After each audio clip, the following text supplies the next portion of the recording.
என் பேர் ஆர்த்தி. நான் ஜெயம் ஸ்கூல் படிக்கிறேன். நாய் கடிச்சிச்சுன்னா அதுக்கான முதல் உதவி பற்றி சொல்ல போகிறேன்.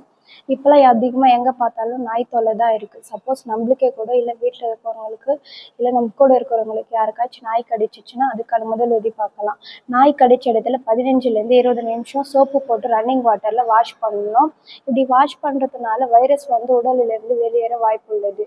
நாய் கடிச்ச இடத்துல ரத்தம் வந்தால் யாரும் பயப்பட வேண்டாம். இது ரொம்ப நல்லது. ஏன்னா வைரஸ் வந்து உடலுக்கு வெளியேற வாய்ப்பு உள்ளது. வீட்டு வைத்தியம்னு சொல்லிட்டு எண்ணெய், சுண்ணாம்பு, மஞ்சள் தூள் இதெல்லாம் போடக்கூடாது. இதுவே அதிகமாக தொற்றாக இருக்கும். சப்போஸ் ரத்தம் அதிகமாக வந்தால் சுத்தமான துணியை வச்சு அழுத்து கொடுத்து நிறுத்தணும். எவ்வளோ சீக்கிரம் ஹாஸ்பிட்டல் போக முடியுமோ அவ்வளோ சீக்கிரம் ஹாஸ்பிட்டலு போகலாம்.